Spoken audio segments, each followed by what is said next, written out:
After watching these videos, you might win an argument with an irritating uncle in your neighborhood. But that should not be the purpose why you should watch and attend these lectures. The purpose should only be to crack the civil services examination, and that too in a single attempt. Yes, after attending these lectures, you might win an argument, you might win a debate, but that should be viewed only as unintended consequence of watching these lectures. The real consequence should be that after attending these lectures, you should be in a position to answer every single MCQ in your prelims examination. After watching these videos, you should be in a position to answer brilliantly all the questions asked in your mains examination. So the ultimate objective should be to crack the civil services examination. Yes, you will fall in love with this subject, and you might assume that now I'm in a better position to argue my own case before the Honorable Supreme Court. But that should never be your intention. That's number one. Number two, you will fall in love with this subject, but that doesn't mean that you should neglect other subjects. Polity is not the only subject that you have to master to crack the civil services examination.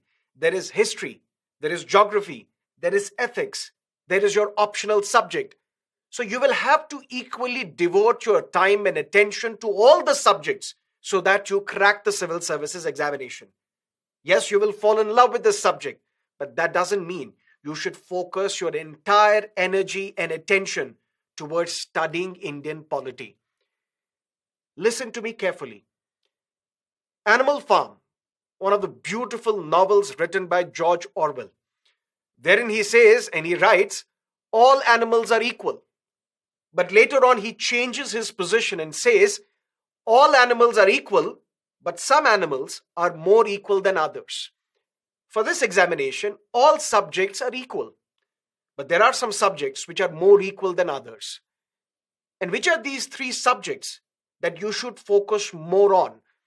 One is your optional subject, two is your essay, three is your GS paper 4, which is the ethics subject. That doesn't mean you have to neglect GS paper 1, 2, and 3. It only means that if you are strong, if you're very powerful in understanding the concepts related to your optional subject, GS paper 4, and essay, there is no power on earth that can stop you from cracking this examination, that too with a good rank. So these are the three subjects that you have to focus more on, but at the same time, don't neglect other subjects. Indian polity is a fascinating subject. It's a very interesting subject. And I promise to make it even more interesting for you. And I will start from scratch. I will assume that all of you are engineers who have no idea about Indian polity, who have no idea about the Constitution of India, who have no idea about the syllabus of this examination. And we will start from scratch, touching upon the basics. Then we will move a step ahead, then a step ahead. And this is the UpsC level that I will take you to. So we'll start with basics. We'll start from scratch, assuming that you know nothing about this subject. So don't worry. If you have no background in law or polity or political science, doesn't matter. We will together discuss all these concepts so that you are not at a disadvantage. We'll start from scratch. Gradually, we will build on those concepts, and then you will be UpsC CSE ready. So let's get started and look at Indian polity, which is one of the most important subjects for this examination. Why important? Because I teach this subject. But why important?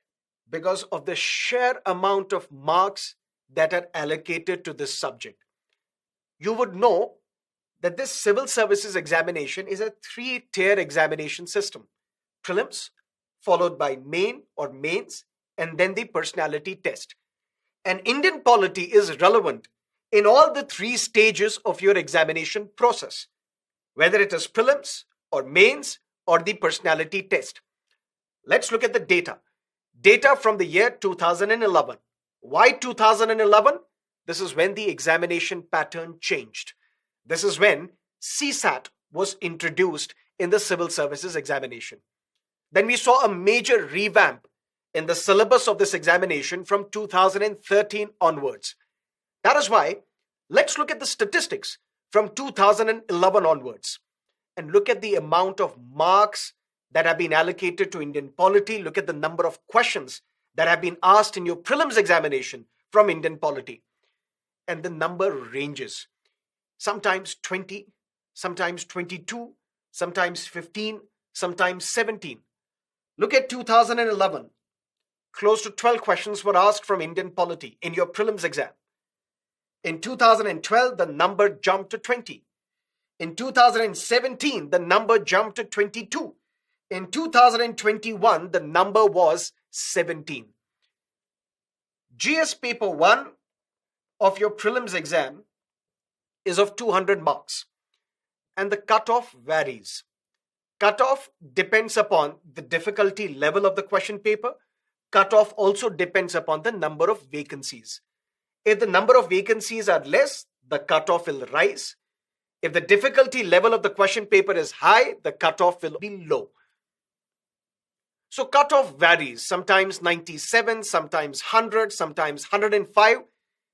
But if the cutoff is, let's say, 100 marks, and close to 20 or 22 questions are asked from Indian polity, which makes 40 to 44 marks asked from Indian polity, what does that mean?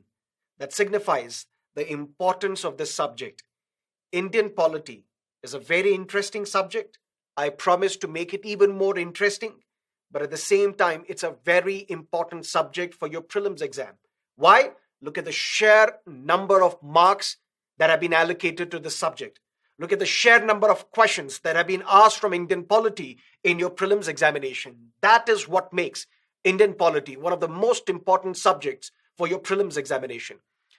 For your mains examination, I've told you that you don't have to neglect any subject, but you'll have to focus more attention on GS paper 4, essay, and your optional subject. When it comes to mains examination, Indian polity is even more relevant. If you look at GS paper 2, it deals with Indian polity, constitution, it deals with governance, it deals with social justice, it deals with international relations. This part of your video lecture series will focus on Indian polity. For governance, there are separate lectures. For social justice, there are separate lectures. For international relations, there are separate lectures. This lecture series, I will be focusing on Indian polity. And when we look at Indian polity, look at the number of marks. Sometimes 80, sometimes 100, sometimes 120. And you would know GS paper 2 carries 250 marks. Out of 250 marks, which have been allocated to GS paper 2, sometimes 80, sometimes 100, sometimes 120 marks have been allocated to Indian polity. What does this signify? That Indian polity is one of the most important subjects for your mains examination as well, apart from GS paper 4, essay, and your optional subject. Not just GS paper 2, but also your essay.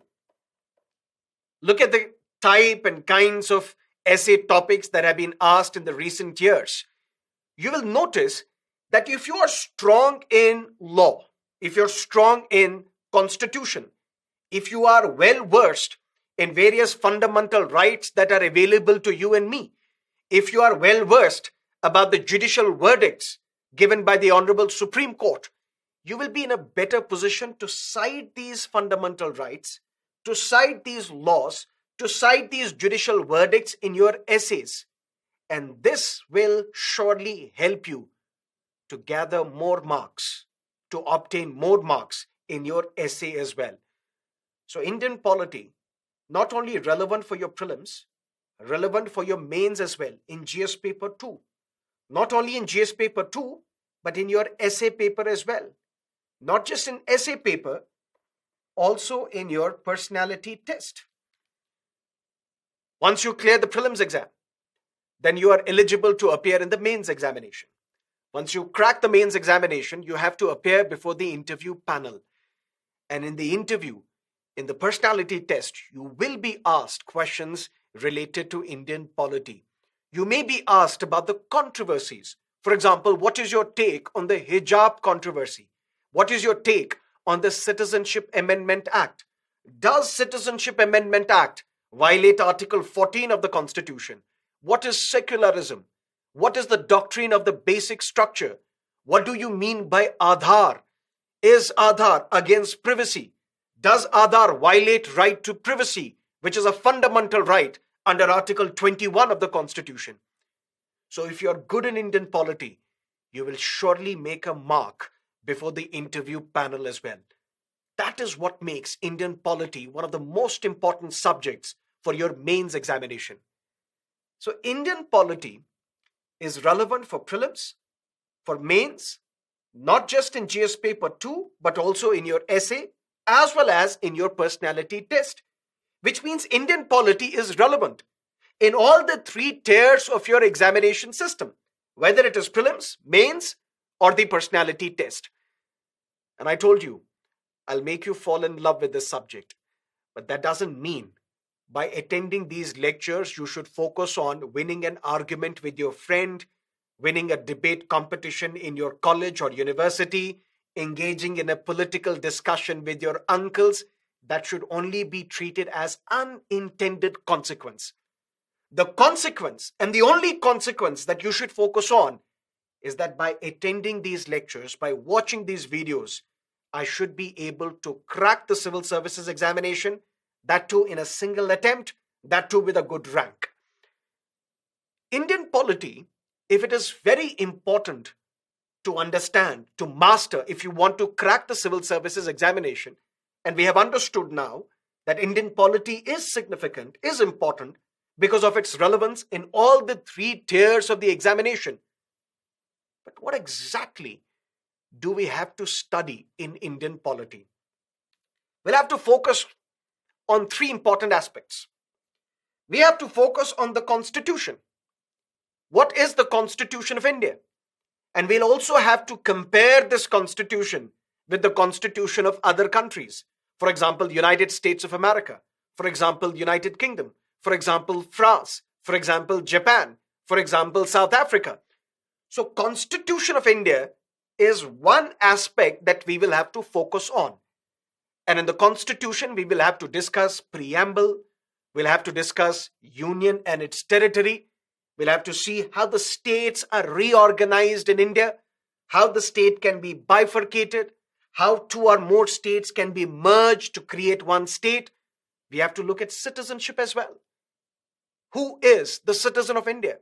What are the ways of acquiring Indian citizenship? What are the ways of losing your citizenship as well?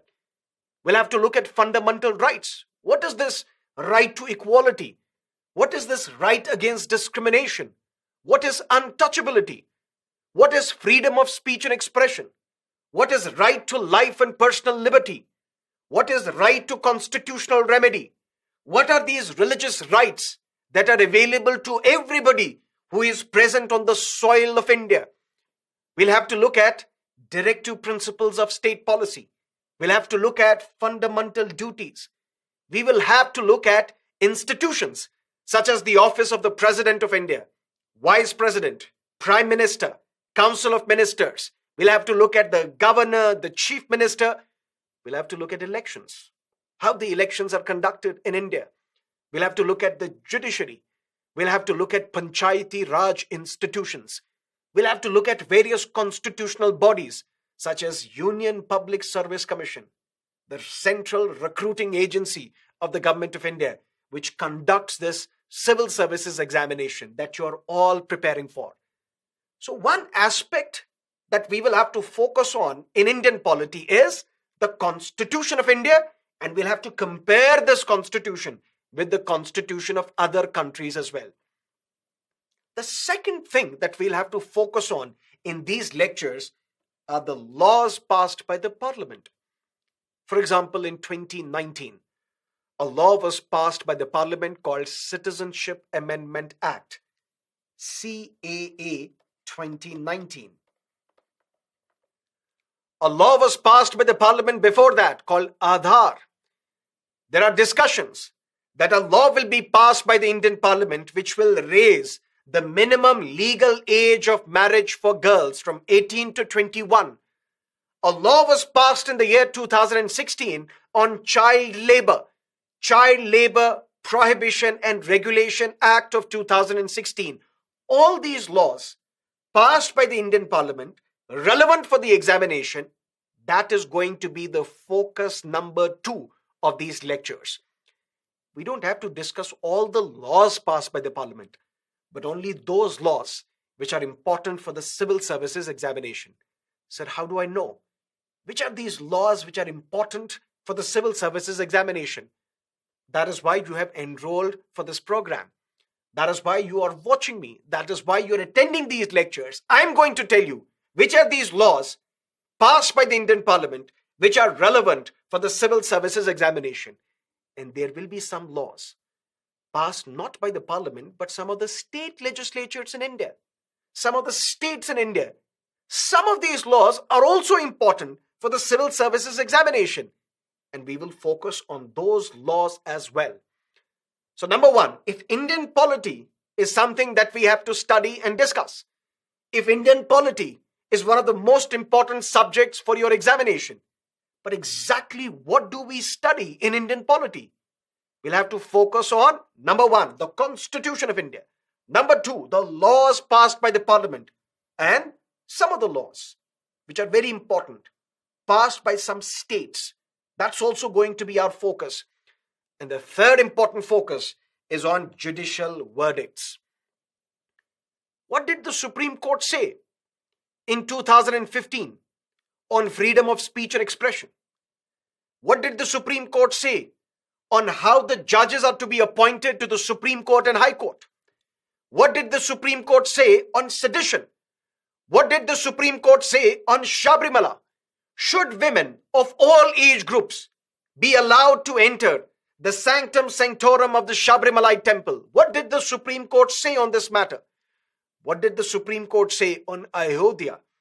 What did the Supreme Court say on some of the important fundamental rights, on some of the important laws?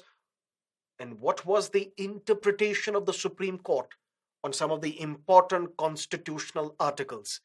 That will be focus number 3 of these lectures. So number 1, Indian polity is very important. If you have to crack the civil services examination, you cannot and you should not and you must not neglect Indian polity. If it's very important for all the 3 tiers of your examination, then exactly what do we study in Indian polity? We study Constitution. We study the laws passed by the Parliament and some of the important laws passed by the states as well. And the third focus is on the judicial verdicts. Now let's look at the book list. Sir, now we understood that Indian polity is very important. Sir, we also understood that in Indian polity we have to focus on 3 things. But what exactly do we study? What should be the book list that we should refer? Please tell us something about the book list. See, there are lots and lots of books available in the market on Indian polity. There is what some people call the Bible of Indian polity, M. Lakshmikant. Do we study it? Sir, what about NCERTs? Sir, what about D.D. Basu? Should we study D.D. Basu or M. Lakshmikant? Sir, what about the Bear Act? Should we study the Bear Act as well? Sir, what about V.N. Shukla? Sir, what about some of the important blogs or websites such as indianqanun.org, such as PRS Legislative Research? Sir, what about newspapers? Do we focus on newspapers as well? Long story short, there is a lot of content available in the market in the form of books. Does that mean we will have to focus, or you will have to focus as aspirants on all these books? No. Why? It's a waste of time. Why? Ideally, yes. If you have to master Indian polity, you should study D.D. Basu, V.N. Shukla, M. Lakshmikant, NCERTs, indianqanun.org, PRS Legislative Research, national newspapers such as the Hindu and the Indian Express. But my dear, Indian polity is not the only subject. You'll have to focus on history as well. You'll have to focus on geography as well, ethics as well, international relations, disaster management, environment and ecology, science and technology, your optional subject, answer writing practice, essay as well. So if for one subject, I'm advising you to go through multiple books, you won't be in a position to complete all these books. Sir, then what is the solution? I'll give you the solution. Attend these lectures, follow these videos.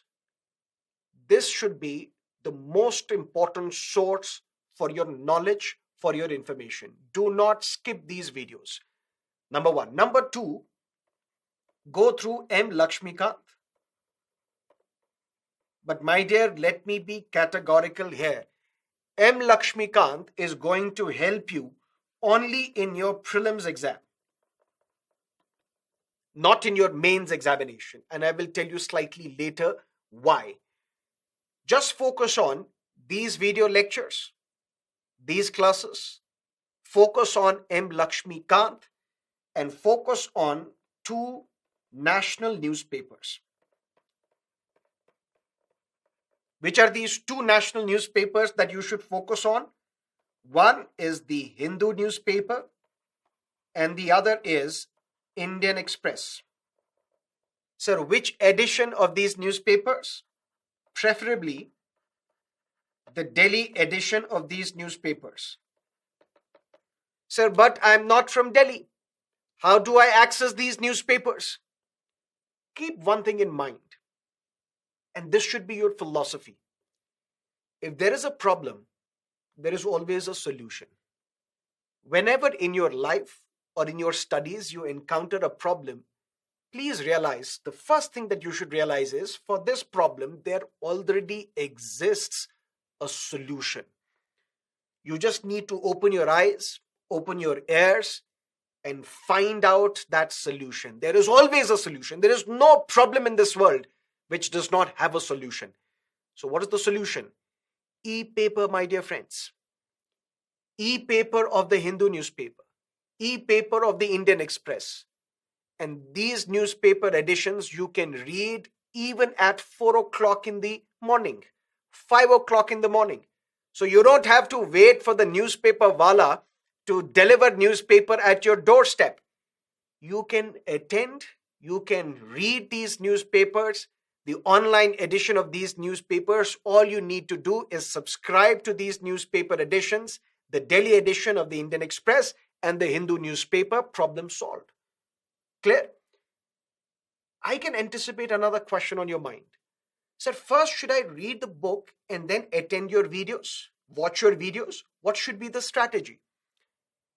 If you are reading the book for the first time, it will become difficult for you to understand M. Lakshmikant, for example. Maybe you are from science background or engineering background or medical science background. You have never read Indian polity. You don't know what is the difference between Lok Sabha and Rajya Sabha. You even don't know who is the President of India. You don't know what is the role, responsibility, power of the Prime Minister of India. Doesn't matter.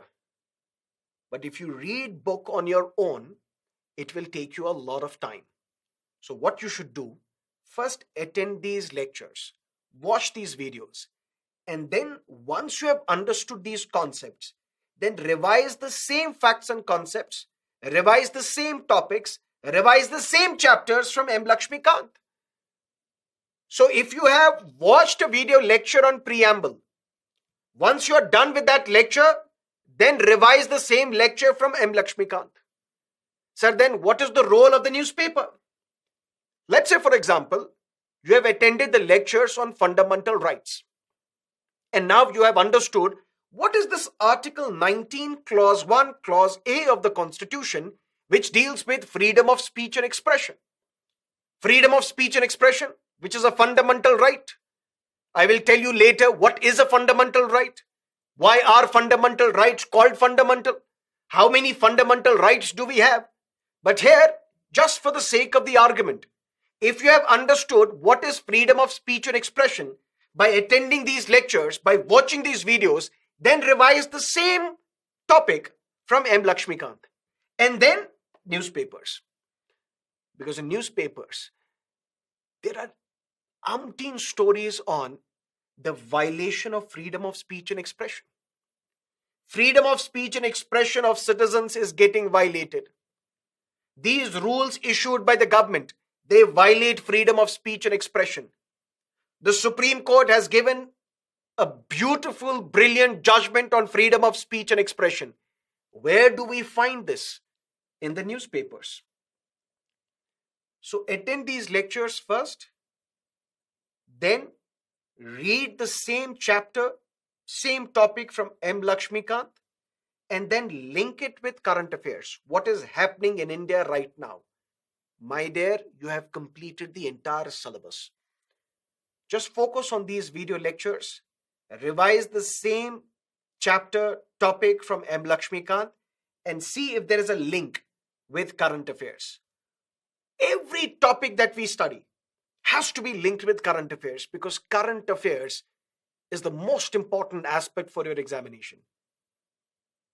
If I were to tell you that it's all about current affairs, this exam is all about current affairs, please don't take this statement as something which is wrong.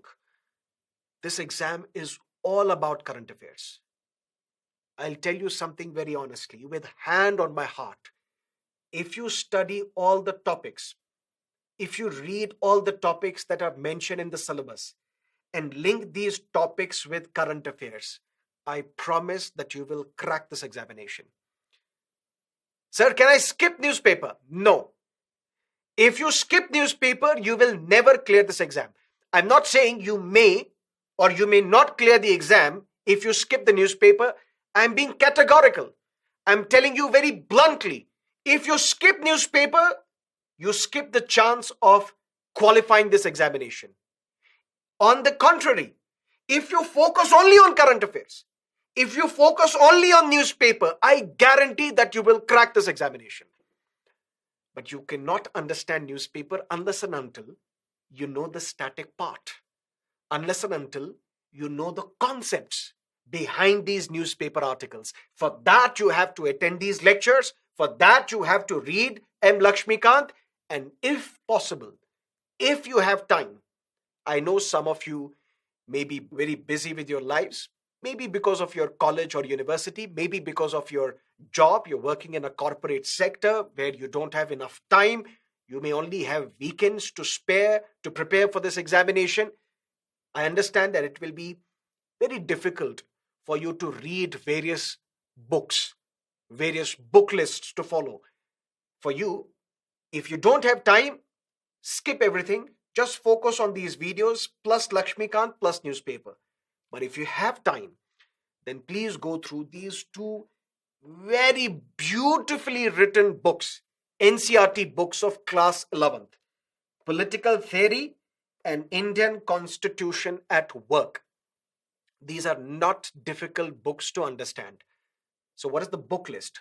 Long story short, if you have time, focus on these two NCERT books. Sir, what if I don't have time? Don't worry. I'm here to make the task easier for you. But if you have time, these two books, please read. If not, then attend these lectures religiously. Follow all these video lectures, plus M. Lakshmikant, plus newspaper. These three things put together, the syllabus is over. And then you have to focus on answer writing. Because prelims is about MCQs. Options will be provided. You just have to pick the right answer or the most appropriate answer. But in mains, you'll have to write descriptive answers. In your essays, you'll have to write essays, descriptive essays. And for that, answer writing is the key. If you know how to structure your answer, there is no reason why you can't clear this exam. Sir, how can you say this? Right now, let's assume that you have just started your preparation. You have no idea about Indian Constitution. You have no idea about fundamental rights. You are confused as to why fundamental rights are called fundamental. And if I tell you, write in 250 words On this topic called freedom of speech and expression, you won't be in a position to write. Maybe you can write 10 words, 50 words, 20 words, 70 words. That's it. But even that won't be to the point answer. But after a few months, 3 months, 4 months, 5 months later, I promise that you will be in a position to write 10 pages on freedom of speech and expression. Here lies the challenge. Now you can write 10 pages on freedom of speech and expression. But UpsC is asking you, write in 250 words. Write in 150 words. So whatever knowledge you have, now you have to constrict your knowledge and you have to write to the point answers in 250 words or 150 words. There lies the challenge. So you should be absolutely clear. What is the requirement of this question? Don't write unnecessary details. Don't write irrelevant details. So you have to write to the point answers. And how do you know? How can you master this answer writing? For that, you have to practice. After attending these lectures, we'll also provide you with sets of questions as well. Write answers to these questions. Submit to us. We will evaluate and we will tell you whether your answer is to the point or not. We'll provide you feedback as to how you should have structured your answer, what you should have mentioned, what you should not have mentioned, whether the answer should be in paragraph or the answer should be in point format. All that is something that we are going to tell you, guide you, train you so that you crack this examination. So number one, Indian polity is a very important subject if you have to crack the civil services examination. Understood? Yes, sir. But sir, what exactly do we have to study in Indian polity? My dear, 3 things. Constitution, the laws passed by the parliament and some of the important laws passed by the states. And third, judicial verdicts. Okay, sir. This much is clear? Yes. Sir, what about book list? Follow my video lectures, attend these sessions. M. Lakshmikant, revise the same thing that you have studied by attending these lectures, revise from M. Lakshmikant, and then link it with the current affairs by focusing on the Hindu and the Indian Express. Sir, what about other books? D.D. Basu, V.N. Shukla, PRS Legislative Research, IndianQanun.org. Skip. Don't worry. I'm here to pick content from these books, to pick facts from these books so that you don't have to read these books on your own. I'll do the hard work. You just focus on the class lectures. But if you have time, read these very beautifully written NCERTs of class 11th, Political Theory and Indian Constitution at Work. This is your book list. And then focus on answer writing because this examination is all about answer writing. Why? Because prelims is elimination test. If the cutoff, for example, in prelims is 105 and you're scoring 106, doesn't matter whether you score 106 or 199.66 because these marks will not be counted. Prelims is only a qualifying exam. The marks that you score in mains and the marks that you score in personality test, these marks will be added, counted to determine whether you are cracking this exam and what is your rank, what is your all India rank. And if your entire rank is based on the marks that you score in mains examination, because mains examination consists of 1750 marks, 250 each for GS 1, 2, 3, 4, which makes it 1000 marks, 250 for your essay, 500 for your optional subject. So your answer writing skills will determine what is the amount of marks that you're scoring out of 1750. So answer writing is the entire thing. You'll have to focus on answer writing plus 275 marks for your personality test. These marks will be counted to determine whether you're cracking this examination and what is your all India rank.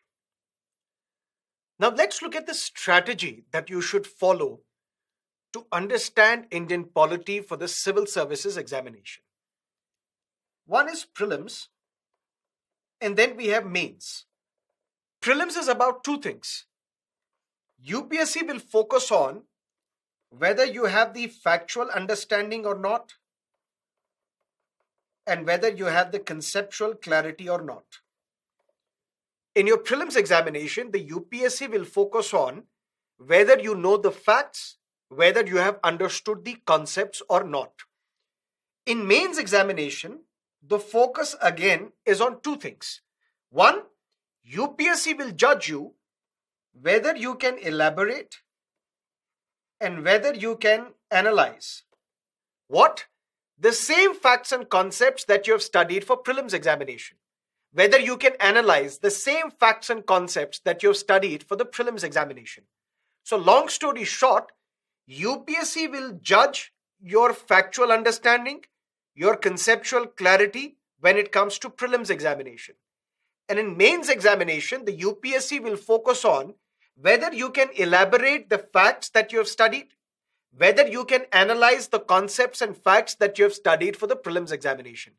So what you have to do for Indian polity, you'll have to focus on facts and concepts for prelims, and then elaborate and analyze the same facts and concepts for your mains examination. I'll give you one example so that you can understand what I'm talking about.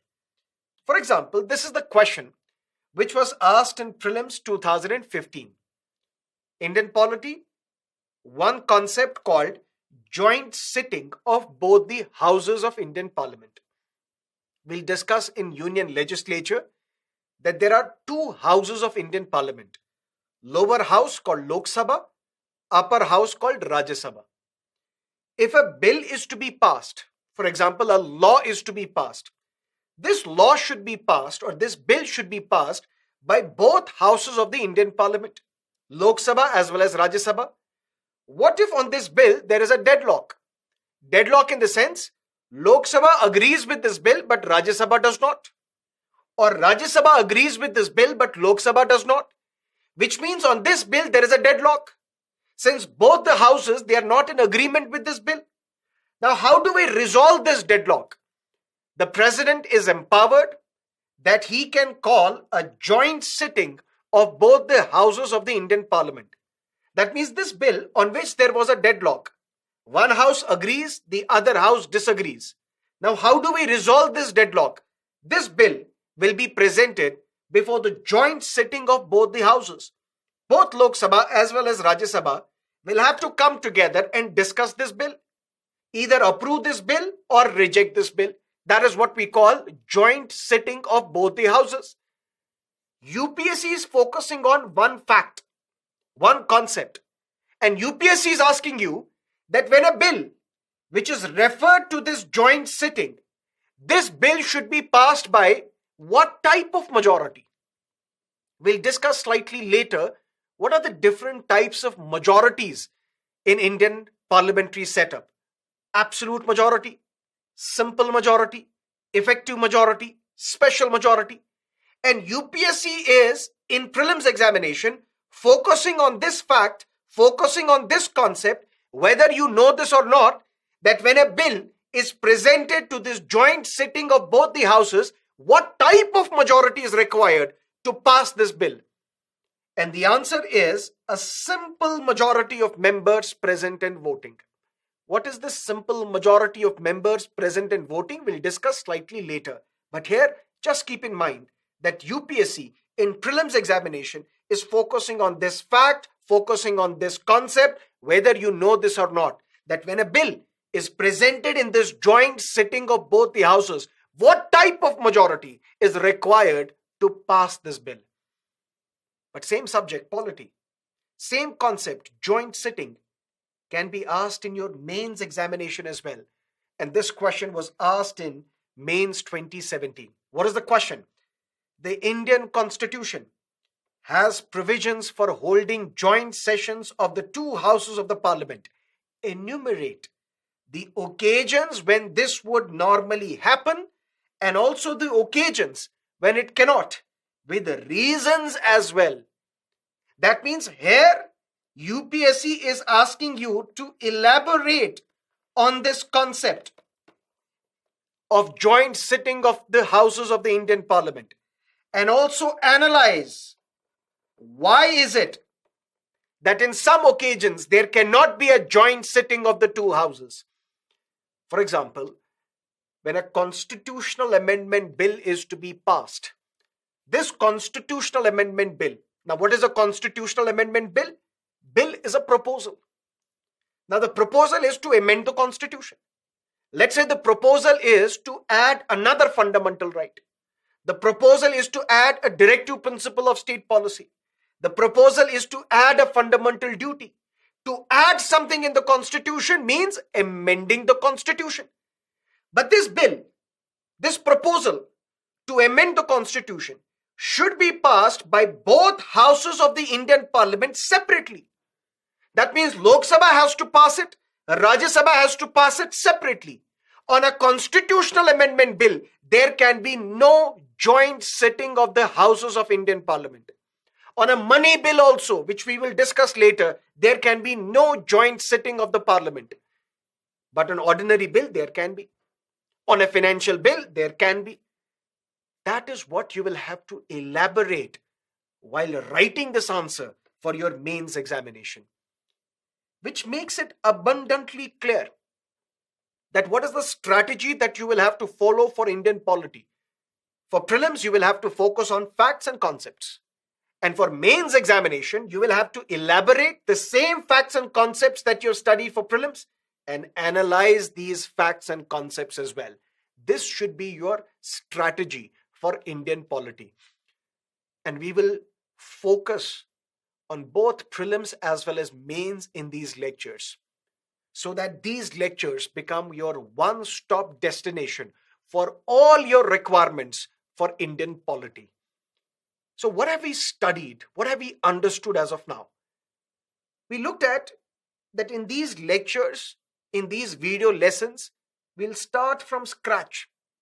I'll assume that you have no idea about Indian constitution, no idea about Indian polity. So we'll start from scratch and gradually build on it.